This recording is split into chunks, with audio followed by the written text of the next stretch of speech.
ده انا 10 على 10.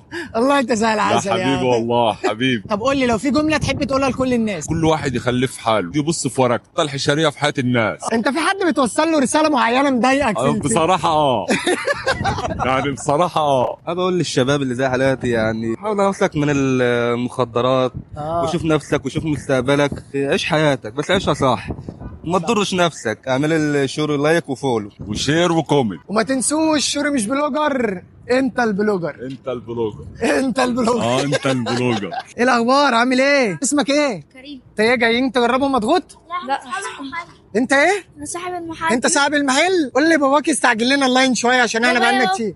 باباك احمد البز؟